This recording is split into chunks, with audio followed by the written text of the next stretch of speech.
Hey y'all, welcome or welcome back to Babeinlibrary. It's your girl Lisa, and it is time for Fictional Families I'd Like to Fight, Part 3. This edition is Me and You against Yo Mama and Your Cousin Too.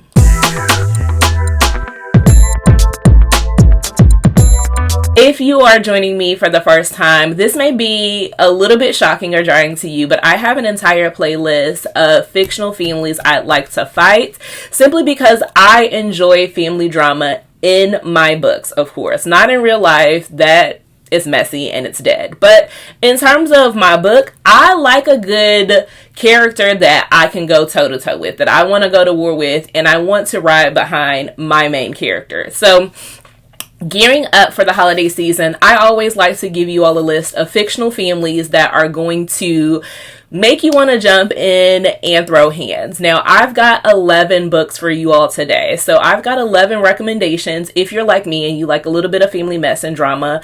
As I said, it is Yo Mama and Your Cousin Too. Now, there are some fathers that are sprinkled in here, but y'all know I can't beat up a man. So I'm going to let someone else handle my heavyweight, but I'm going to take care of the mamas and the cousins for sure. Now, we're going to start with cousins just because the first one that is screaming at me is one that should have been on this list a long time ago. I had read this book about 2, maybe 3 years ago. But that's going to be Joy from Darling Nikki. Now, this is where I'm like, okay, the first cousin that I'm like, baby, you're going on this list. Joy had me so messed up. Joy is one of those characters that I know Kenya Goring Bell, who is the author, is going to try to give me in a redemption arc. I talked to her at Steamy Lit probably about a year ago and was like, hey girl, we don't need it. Joy don't deserve no redemption arc. The way that she told all her family business, because she's a journalist, she was telling secrets left and right, and she was putting everyone in danger. And I'm like, there's no amount of money that could make me put my family's business out there on the streets. And not only was she spilling secrets and telling everybody about what her family had going on, she also wanted her cousin for dead. Like, you really whole time was chasing after some cooter, and you decided, oh, I'm okay if you off my cousin. Baby, on GP, we gotta fight because you wanted me dead, and now you looking for me to save you after you done told not only my secrets, but my other cousin's secrets too. Joy don't deserve no redemption arc. There's almost nothing that you could tell me that I would be like, yeah, I'm okay with her. Can you please save it in the drafts? Like, I know that you have this coming to peace and you're like, I really have something in store for Joy, but I hope it's misery. That's what I hope for her. So this is the first person that I was like, oh yeah, she needs to be number 1 on the list. Now, the next cousin that I want to fight is Urban. She is Berkeley's cousin from Back Down Memory Lane.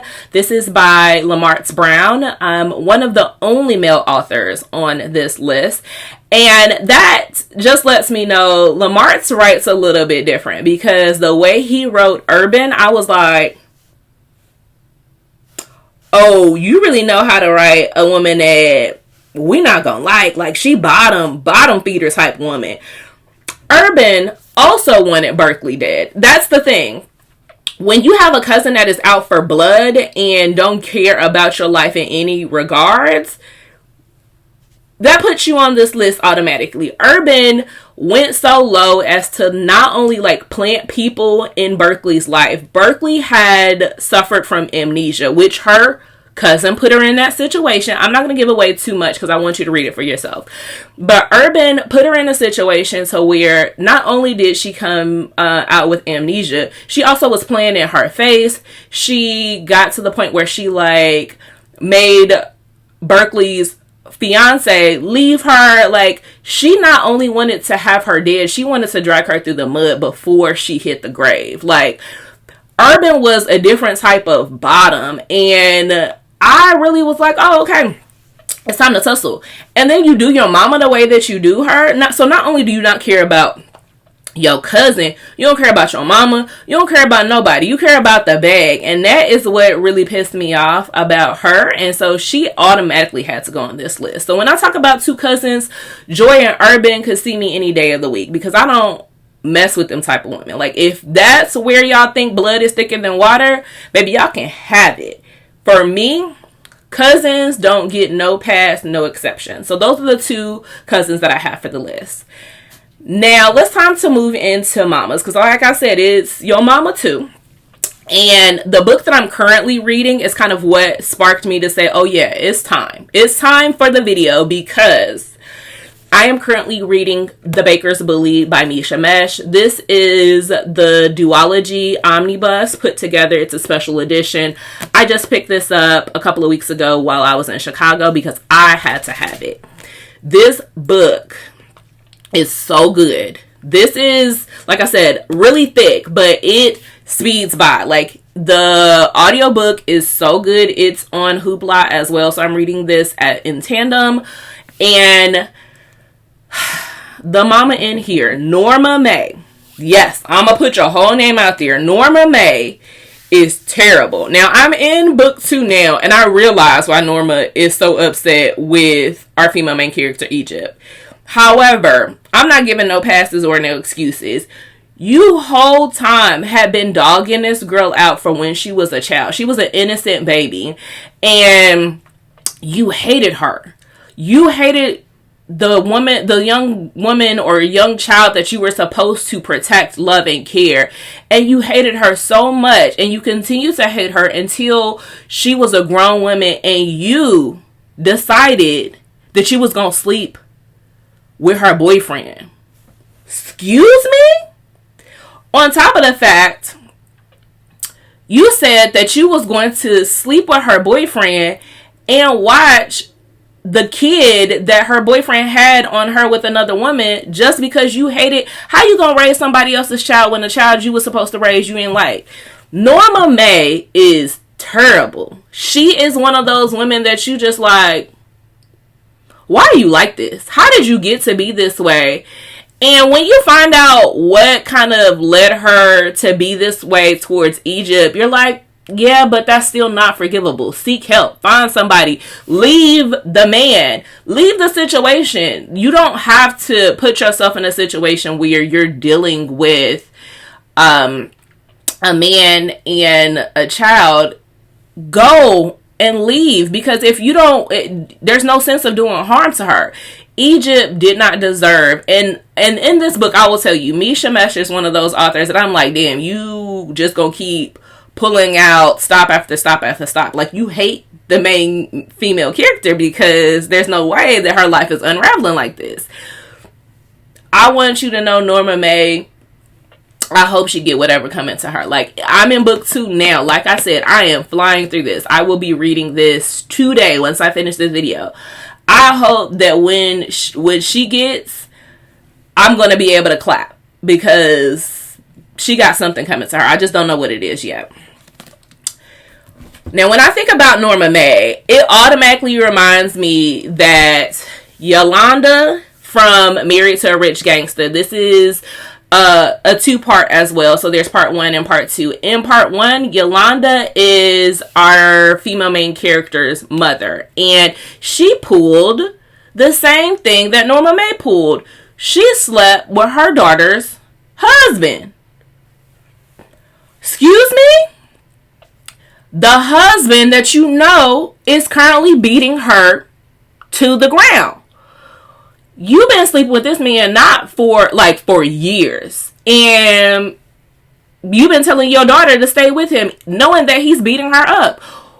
What type of mother are you to where you're like, oh, she ran away, let me find her, let me help her get her back to you? Oh, you grimy. Like, you'll never see the pearly gates, because why are you like this? Not only did you sleep with her husband, you put her in a situation for her to even be with the husband who you knew was predatory, because you tried to pimp your daughter out when she was freshly 18, before 18, honestly, because you had been saying, baby, you got to find a man that's going to take care of you and me both. Like, you were so upset that her looks was better than you, and she was pulling guys, that you were like, oh, let me pimp her out.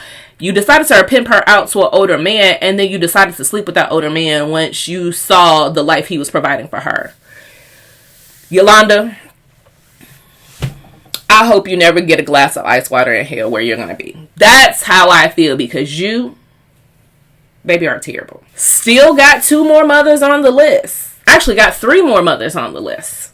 I am going to talk about the mother from Assist. Now, this mother's name is Patrice. Patrice,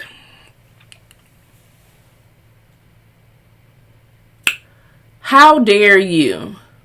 Bianca Bambina has been providing and taking care of you. She has been everything that you should want in a daughter. And you decide that what she's telling you about your son is excusable. That you're like, oh, my son, he gave you the world and he put you on game. He allowed you to be this rap star. You should be forgiving him. Baby, your son set me out for the industry. Your son did me worse and dirty, and you continue to bring him back up to me and ask me why I don't want to have a relationship with him. Hell, I don't want to have a relationship with you because the way in which you think that what your son did was forgivable, and you don't care about me at all. You never once cared about me. You took me in and you supported me because in this situation, Patrice is not her biological mom. She is the best friend to her mother, because her mother didn't want Bianca. And at that point, you would think, oh, okay, this woman is taking this child and she's going to be good to her. She's going to love and care for her. But when you realize that your son was a monster, you decided to look the other way. Yeah, Patrice, I hope your pillow never gets cold. I hope your son winds up doing something that you realize, oh, if he could do this to her, he could do this to me. And you wake up, because there's no way that you should be raising people's children. There's no way that somebody gave you their child thinking that you were going to care for them, and this is how you do that person's child. Again, these women are despicable. And it makes it very hard. But Alexandria House said, hey, that's okay, because I got my girl. My girl is going to be good. In all of these stories, all of the women are going to be just fine. Because they're going to have somebody that loves and protect them. They're going to have a found family. She got a found family. She found the people that she needed to be with.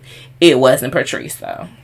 Another mother, actually this has 2 mothers. And one mother, I'm slightly giving a pass to. The other mother, kick rocks. That is going to be The Mothers from August Lane by Regina Black. I absolutely love this book. Now, again, there are 2 mothers we need to talk about. JoJo Lane, which is August's mother, is one that a lot of people have, well understood reservations about. They really dislike her. Again, she was a woman put in a very difficult situation, and she did the best that she could. She decided to give August up to her mother. And so there's some turmoil and some strife in that dynamic and in that relationship. So if you were to put Family You'd Like to Fight and you were to put JoJo on the list, I would understand. But I'm not here to talk about JoJo. I'm here to talk about Ava. Ava is Luke's mom. Now, Luke is our male main character in this book. And Luke's mama, file. You hated your oldest son and you loved your youngest son.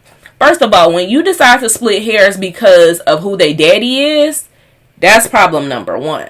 That lets me know that you probably shouldn't have been having kids with these men in the first place. You should have probably figured out a way to love you first. So the fact that you wanted to put your 2 sons against one another, I don't like that. That's strike number 1. Strike number 2 is you were so mad that Luke's daddy passed away and that he left money to Luke that you want to take said money? Oh, baby. And I know Regina did the best she could. She was like, okay, I'm going to try to make her understandable. I'm going to try to say that it was her grief. I'm going to try to make sure that she comes back around towards the end. Luke don't need that. he has had years and years and years. The man is well into his 30, and he has had a lot of trauma from Ava, and he is doing the best that he can. Don't tip the scale no more, because then Ava comes back around and was like, now she has some I want to say probably some mental health issues, and she has some physical health issues, because I believe Ava is also dealing with drugs and or alcohol. However, you allowed another man into your home when he was a child, and you went so far to like hurt your child while the other baby was watching. Unforgivable behavior. Ava, I know that you're sick and you're shut in right now, but I don't have it in my heart to forgive you for how you treated Luke. And I'm glad the way that Regina wrote the end, because in my mind, there's just some things that like, I deserve peace and I deserve to have boundaries, and I wish you well. I wish you the best. However, the best may not be the relationship we need to have. And that's okay. Regina did her big one when she wrote this one. I love this book down. When I tell you, these books here, they ate so well, and I'm so happy that the authors understood not everything has to be smoothed over and everything has to be peachy keen. Sometimes your parents and the relationships that are set, it was just to get you where you needed to be. But God didn't necessarily say that. He said you have to honor your mother and father. He didn't say that y'all have to be peachy keen, because he know what he was doing when he placed the people into your life. And so August Lang, fantastic book. Ava, terrible mother. Now, thinking about another mother that, isn't as vitriol. I don't have a vitriol hate for her like I do some of these other mothers. But she was a mother nonetheless that had me not in one book, but in two books, because she has two daughters. And I'm like, you just don't seem to get it right, do you? And that is going to be Jacqueline from Always Will. She also had Sunshine with You. That is by Lena James. Jacqueline like I said, has two daughters, and the way in which she provided pressure to her daughters in Always Will, she gave Ashley and Willa, which is her two daughters. She gave Ashley a complex in terms of Ashley was one of those children who had to become a people pleaser, and her mother pushed her so hard to where she was going down a path that she never saw for herself. Similarly to Willa, but she got to Willa so bad that like even during Willa's pregnancy, because that is a surprise pregnancy book, a surprise pregnancy book, Willa got to the point where her man had to set boundaries like, hey, you're not gonna deal with my woman and our child. Like, if you want to be a grandmother, you got to get it together, because the way in which you gave Willa some issues, one, Willa now has attachment issues. She don't necessarily she wants to be independent, and she don't want me to be around, and that's my baby that's growing into her. On top of the fact that you made Willa to a point where she had to be always on top of her game. Like, she had to be the star pupil and everything. And she is beautiful and complex. She has some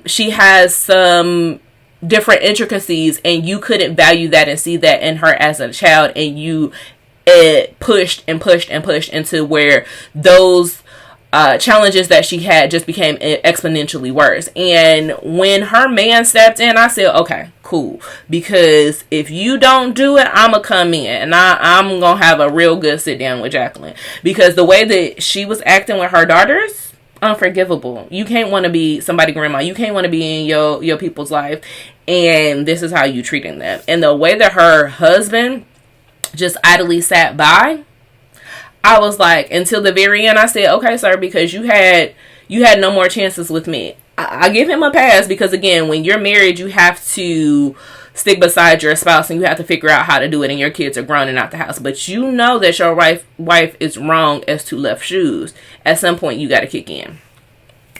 Now, on the flip side, we're going to talk about fathers. Now, this is a situation where it's the opposite. The father is dead wrong, and the mother is sitting beside her man. And I'm like, ma'am, you not really on this list, but you on this list by proxy. But your husband, he on this list real bad. And that is Salvage My Soul by Antoinette Sherrill. Y'all, this book lives rent-free on my mind. Like, there's parts and pieces of it that will stick with me for a very long time. A lot of these books are actually going to be on my favorites of the list, and this is definitely one. This is my first book that I've read by Antoinette Sherrill, but it won't be my last. The mama and the daddy in here, again, have pissed me off so bad that because their daughter is hurting. She has lost her twin sister, and they don't really understand what that feels like. But not only do they not understand what it means to lose your twin. Yes, you lost your child, but you blame it on the other child that you have remaining. Like, you hate that child so bad that you decide that your other child's death was on their hands and it had nothing to do with them. You want to say that if it wasn't for you, baby, they were both going out to celebrate their birthday, and it wasn't Remedy's fault, who is the child that is left remaining, who is now an adult, but it wasn't her fault. And when you saw that she was struggling, you saw that she was addicted to pills, you saw that she was reaching out for help, you decide to turn your back and say that they could never be welcome into your home, and you just allowed your husband to do that to your daughter, knowing that at any given time she could lose her life to her vices, she could lose her life to her grief and her struggle and her loss. And instead of working together as a family and going to therapy and seeking comfort within each other and understanding that your grief can be shared and you can make it through as a unit and as a collection, as a family, you decide to allow her to go at it alone and turn your back on her and say, hey, when I lost one daughter, I lost another.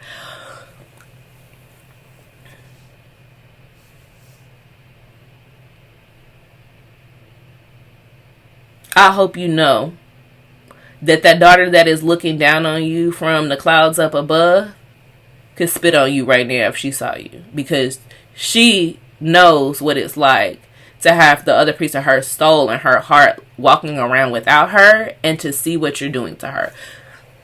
Baby, these parents made me so pissed off that I just wanted to give the female main character a hug. I wanted to hug Remedy so bad, and then I just wanted to haul off on her daddy and read her mama for filth. That is how I felt in the moment. Another daddy that I can't fight him, but the main male character can, and he deserves to, but he spared his life. That's going to be the daddy from Only If It's You. JV's daddy's name is Jerry. And Jerry, once you realize what Jerry has been doing, I knew Jerry was messed up when we first started the book. And Jerry had a harem of women. And he was telling his son, you need to have these women on a payroll, and you need to have them working for you, and you don't need to figure out about love, and you need to get this money in, and you need to dog everybody else. I said, oh, that man is broken. And then your son is a professional boxer, and you keep placing bets on him and putting him in situations that he don't need to be in. Like, you're not looking out for your son's well-being and his health and his business, and you don't care nothing about your son. And I knew that from the way in which you showed up on page 1. But when I got to the end and I realized how terrible he was, how much he disliked his brother and coveted what his brother had, and how he had been keeping secrets in the son's face the entire time and had been dogging his brother out from day one, I said, oh, T-Lan wrote this, and it was so good. And like I said, JV is the main male character. He better than me. Now granted, his hands are a registered weapon. He is a professional boxer, and he got a career, and that is his profession. So he can't lay hands on his daddy. But a good 1-2 piece would have sufficed. Just a little bing bing. And I would have been alright. I understand why he turned the other cheek, because everything he had lost, he had gained back. And he realized he had not only his career to lose, but his new family and his wife and the kids she brought along. He realized he had a lot to lose. But he could have gave just a good solid, whop upside the head to his daddy one good time and then left him alone. But he was a bigger man. I'm not that big of a person.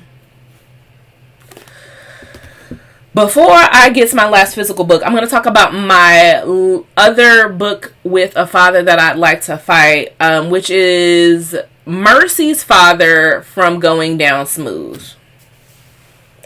Part 1. I haven't finished this. It is a duology. I need to go back and read part 2 as a mega-verse. It is a pack mentality. So Mercy actually has 3 dads. She is coming back into town, and one of her dads, her actual biological father, has passed away. But her sister's father, who is technically her stepdad, the way in which he coveted what his daughter Mercy was going to get so much, in which he put individuals in her life to tear her down so much, to the point where he didn't care if she died.